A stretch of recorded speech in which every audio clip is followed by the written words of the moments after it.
Getting away makes people feel better. I'm 70. I avoid people now. Here's why. Hello, friends. Turning 70 is a milestone I never imagined reaching so quickly.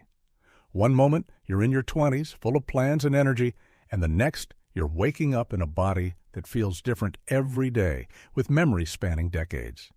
Life changes, priorities shift, and as I've grown older, I've noticed something surprising about myself. I've started avoiding people. This wasn't always the case. I used to be incredibly social, always surrounded by friends and family, attending events, helping out in the community, and being that person everyone could rely on. But somewhere along the way, something changed. At first, I thought it was just me. Now I'm realizing it might be more common than I imagined. Let me explain why. If you enjoyed this video, give it a thumbs up.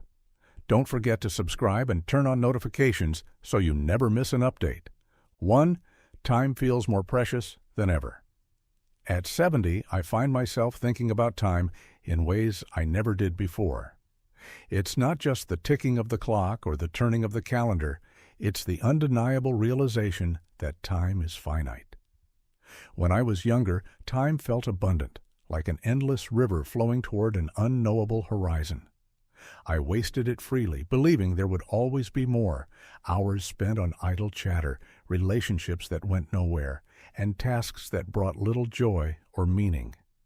They seemed inconsequential then, but now every moment feels like a gift, and I don't want to squander it. Time isn't just a measurement anymore. It's a companion, sometimes kind, sometimes harsh, always reminding me to cherish what I have left. It's in the quiet mornings when I sip my coffee and watch the sunrise, savoring the warmth of the cup in my hands. It's in the afternoons when I take long walks, feeling the crunch of leaves underfoot, grateful for the strength still left in my legs. And it's in the evening, sitting in my favorite chair, reflecting on memories of a life well lived. I used to fill my time with people and activities, thinking that the more I did, the fuller my life would feel. But I've learned that the opposite is true. It's not about how much you do or how many people you surround yourself with. It's about the quality of those experiences and relationships. Now I choose carefully where and with whom I spend my time. I'd rather have a quiet conversation with someone who truly understands me than attend a crowded gathering where I feel like a stranger in a sea of faces. The truth is, I've become fiercely protective of my time because I've realized how irreplaceable it is. When you're young, you think there's always tomorrow to fix a mistake, rekindle a friendship, or chase a dream. But as you age, you understand that there are fewer tomorrows than you'd like to admit. This doesn't make me sad. It makes me intentional. I don't waste hours on meaningless drama, shallow conversations, or obligations that don't align with my values. Instead, I pour my time into what truly matters, my health, my passions, and the people who bring light into my life. There's a profound peace in this shift. I've stopped feeling guilty about saying no to things that don't serve me. I no longer feel the need to explain myself when I choose solitude over socializing. It's not that I don't value relationships. In fact, I value them more than ever. But my focus has changed. I want my connections to be genuine, my conversations to be meaningful, and my days to feel full, not just busy. 2. Relationships change, and so do we. As the years pass, relationships transform in ways you might never anticipate. Some grow stronger, deepened by shared memories and mutual understanding, while others fade quietly like a book you've put down and never picked up again. At 70, I've come to accept that not all relationships are meant to last forever, and that's okay. What I've learned is that the people who remain in your life during this stage are often the ones who truly matter. When I was younger, relationships were everything. I surrounded myself with friends, colleagues, neighbors, and acquaintances, always trying to maintain connections and be part of something larger. I was the person who remembered every birthday, showed up for every event, and tried to keep everyone happy. But over time, I realized how much energy it took to maintain relationships that didn't always nurture me in return. Life has a way of naturally pruning the branches of your social tree. People move away, get busy, or change in ways that make it hard to stay connected. Some relationships end with heartbreak. Others simply fade with time. I used to take these losses personally, wondering what I could have done differently to hold on. Now I understand that life's journey pulls us all in different directions. People come into your life for a reason, a season, or a lifetime, and recognizing which is which has brought me a sense of peace. But it's not just others who change. We change too. I'm not the same person I was at 40 or even 60. My priorities have shifted. I value simplicity, kindness, and authenticity more than ever before. I don't have the patience for drama or relationships that feel one-sided. I used to think being there for everyone made me a good friend or family member. But I realized that true relationships are reciprocal. They don't drain you, they fill you.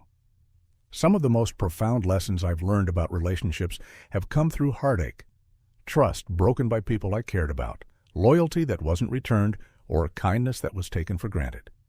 All of these experiences left scars, but they also taught me how to set boundaries, how to recognize red flags, and most importantly, how to value my own well-being. Now I give my time and energy to people who lift me up, not those who weigh me down. And yet, even with these lessons, I sometimes feel a pang of nostalgia for the relationships that have faded. A friend who was once like a sibling but whom I haven't spoken to in years. A family member whose life has taken a different path. It's bittersweet to look back on those connections, but I've come to appreciate them for what they were. Precious moments in time that helped shape me into who I am today. 3. Trust becomes more complicated. The older you get, the more you realize how fragile trust can be. In my younger years, I trusted easily, believing in the goodness of people and their intentions. But as life unfolded, I encountered betrayal in ways that left me more cautious. Trust, once lost, is hard to regain, and at 70, I find myself far more selective about whom I let into my inner circle. It's not that I'm bitter or angry. I'm not. But experience has taught me to be careful. Over the years, I've been let down by people I never expected to hurt me. A friend who turned out to be more interested in what I could do for them than in who I was. A business partner who prioritized their gain over our shared vision. Even family members who, for reasons I may never fully understand, distanced themselves in ways that left me questioning what went wrong. These experiences left me with a choice: close myself off entirely or approach new relationships with a mix of openness and caution. I chose the latter, but that caution comes with a price. When someone new enters my life, my first instinct isn't excitement or curiosity. It's suspicion. I find myself wondering, what do they want? What's their motive? It's not a mindset I enjoy, but it's one born out of necessity. However, I've also learned that trust isn't just about others. It's about trusting yourself. Trusting your instincts when something doesn't feel right. Trusting your ability to walk away from toxic people no matter how long they've been in your life. And trusting that it's okay to protect your heart even if it means keeping your distance. Still, trust is a complicated thing. I've met people in recent years who have restored my faith in humanity, even if just a little. A kind stranger who helped me when I dropped something at the store. A neighbor who checks in during bad weather. These moments remind me that while trust may be harder to give now, it's not impossible. At this stage in life, I've come to terms with the fact that trust will always be a delicate balance. It's not about building walls so high that no one can climb them. It's about creating gates strong enough to keep out harm, but open enough to let in love, kindness, and connection when it feels right. Ultimately, relationships and trust have become simpler in their complexity.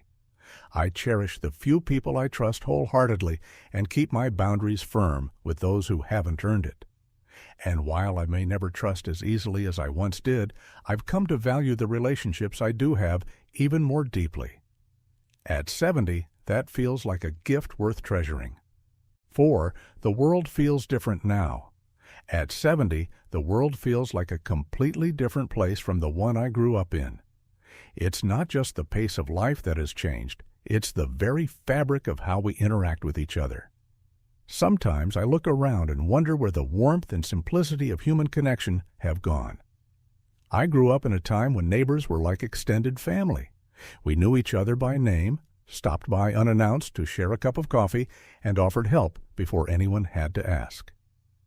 Families gathered regularly, not out of obligation, but out of genuine love and joy. There was an ease in those relationships, a sense of belonging that didn't require constant effort to maintain. But now it seems like everyone is so busy chasing something, success, recognition, or just keeping up with the demands of modern life. People don't visit each other the way they used to. Conversations have become rushed, as though we're all racing against an invisible clock. Even within families, connections sometimes feel thinner, stretched by distance, both physical and emotional. Technology, for all its conveniences, has played a part in this shift.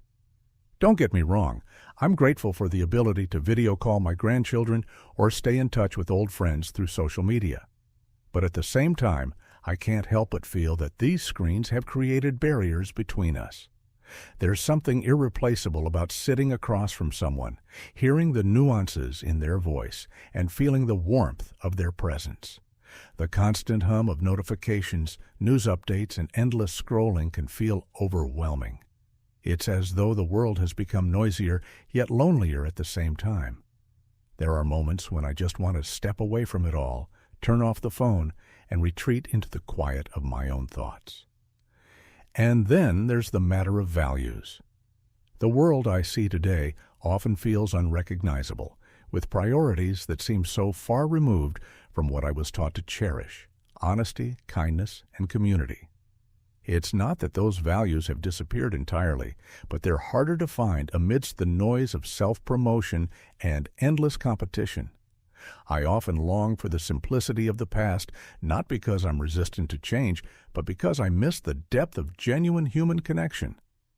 Back then, relationships felt more grounded, less transactional. People weren't constantly distracted, and there was an unspoken understanding that time spent together was precious. Yet I also recognize that nostalgia can sometimes paint the past in softer colors than it deserves.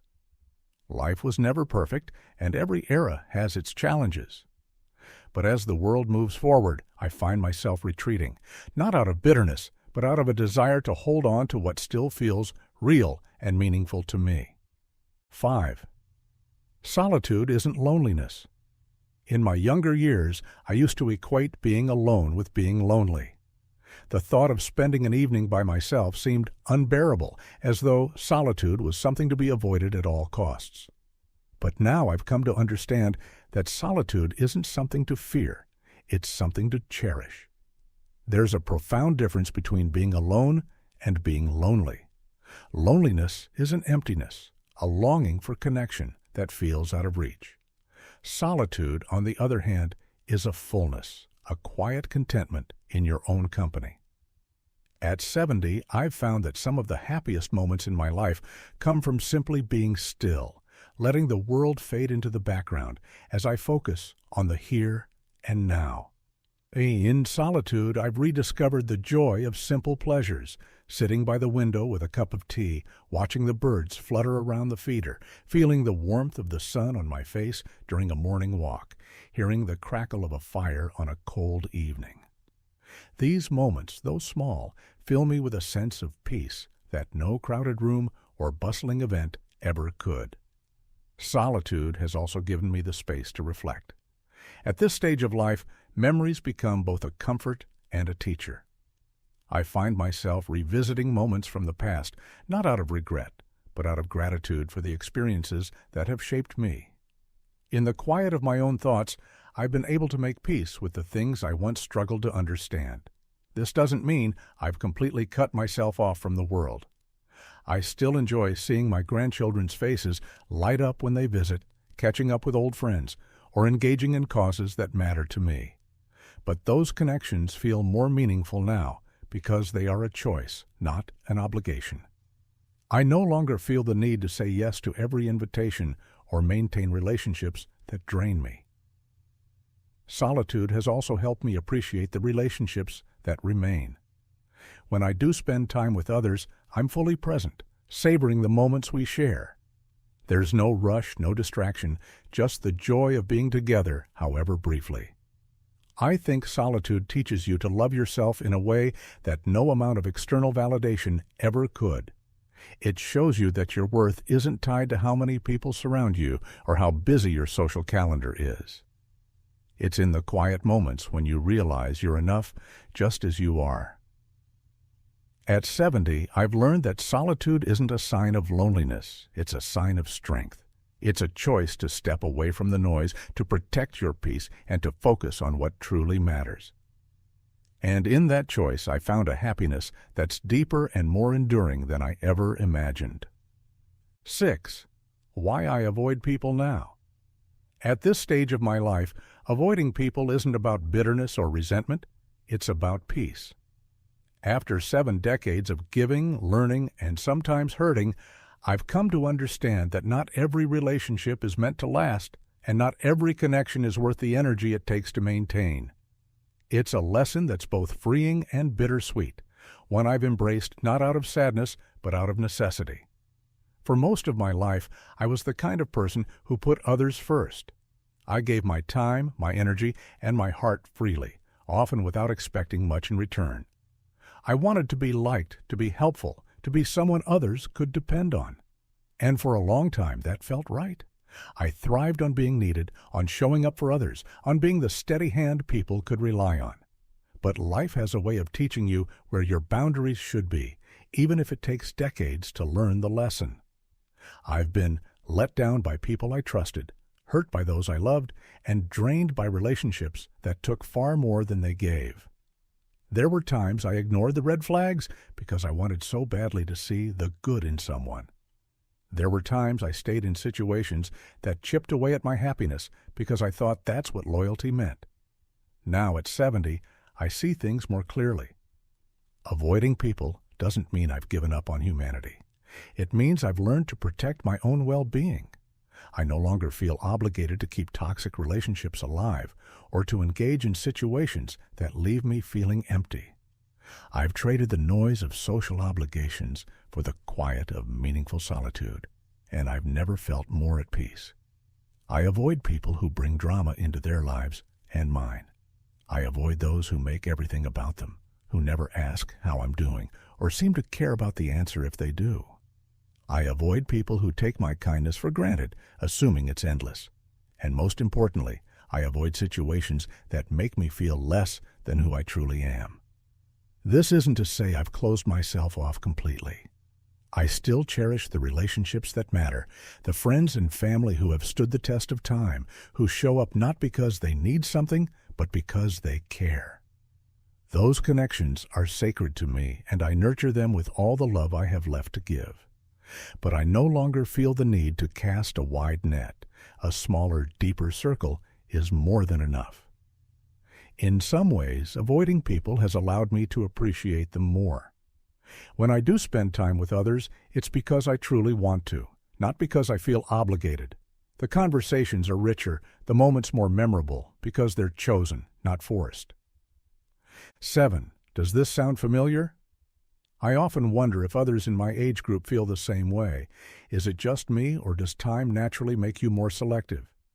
Do the disappointments and betrayals of life lead all of us to guard our hearts more closely, to prioritize our peace above all else?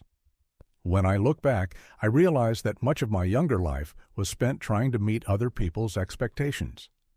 I wanted to be everything to everyone, a good friend, a reliable partner, a supportive family member.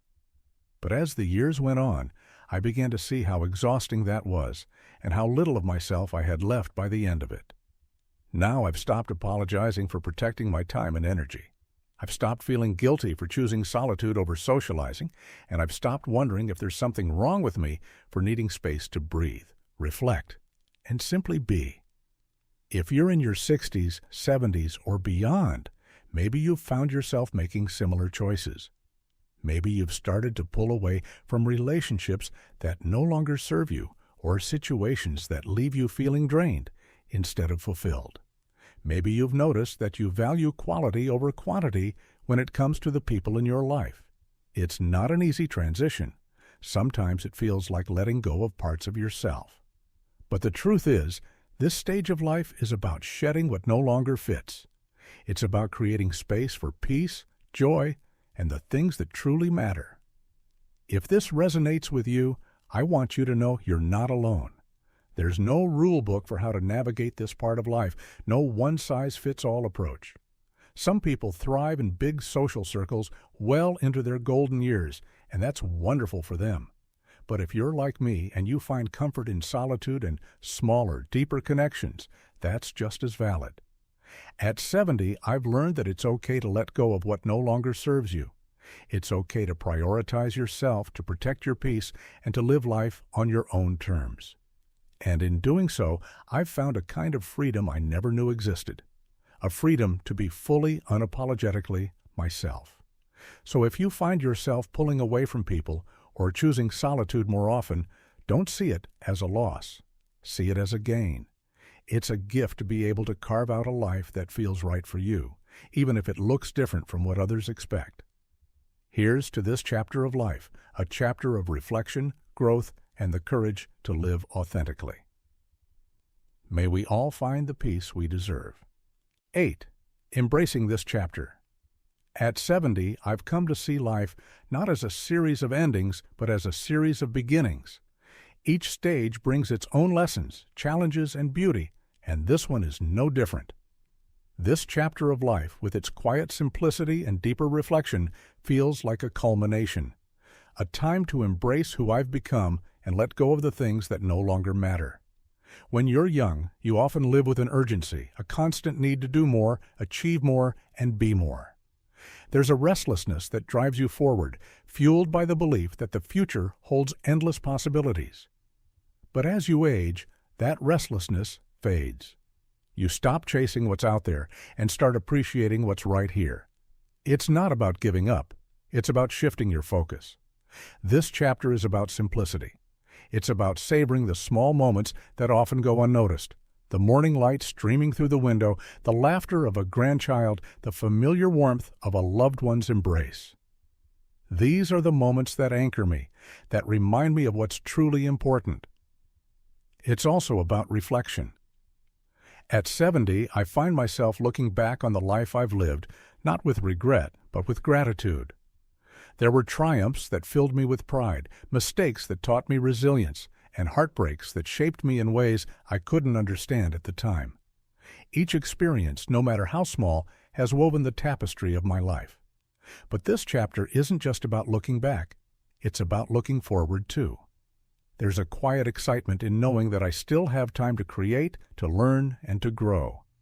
It's a time to focus on what brings me joy, whether that's nurturing a garden, exploring a new hobby, or simply taking time to be still. One of the most beautiful parts of this chapter is the freedom it brings, the freedom to let go of expectations, both those imposed by others and those I've placed on myself. I no longer feel the need to prove anything or to meet some arbitrary standard of success. Instead, I've embraced the idea that simply being is enough. This chapter has also taught me the importance of saying no. No to obligations that drain me, no to relationships that no longer serve me, and no to the pressures of trying to be everything to everyone. In doing so, I've made space for the things that truly matter: peace, love, and connection.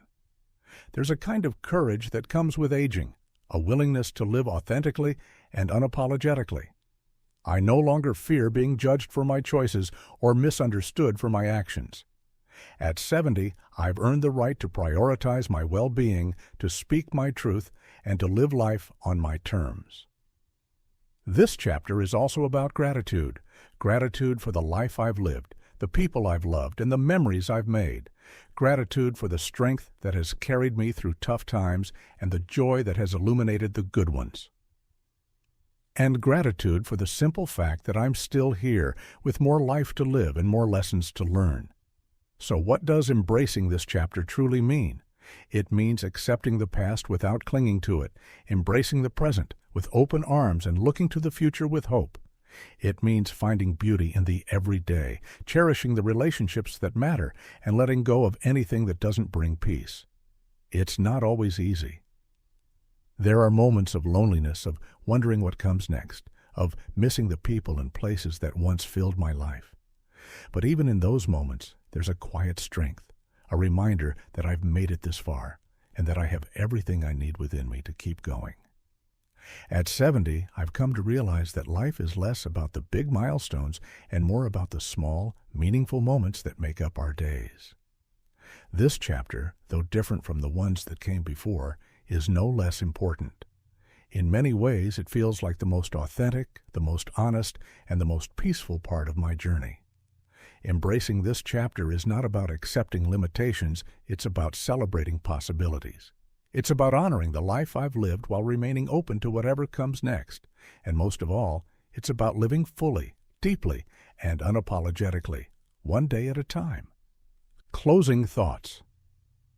At 70, life has taught me that it's not about how much you do or have, but about the quality of what you cherish, the moments, the connections, and the peace you carry within. I've found joy in simplicity, strength in solitude, and fulfillment in focusing on what truly matters. Avoiding people isn't about bitterness, it's about protecting the peace I've worked hard to find. If you're walking a similar path, know that it's okay to choose what feels right for you. This chapter is ours to embrace in whatever way brings us the most contentment. Here's to living authentically and savoring every moment we're given. Take care, and thank you for being part of this journey. These lessons are meant to inspire you to live fully and authentically. Now I'd love to hear from you. Take a moment to reflect and share one thing you've learned and plan to apply in your own life. Let's support each other on this journey toward embracing these truths. If you enjoyed this video, please leave a comment with 1. If not, feel free to comment with 0. Your feedback means a lot to us. Don't forget to like, share, and subscribe to our YouTube channel for more content like this. Thank you for watching, and here's to living life on your own terms.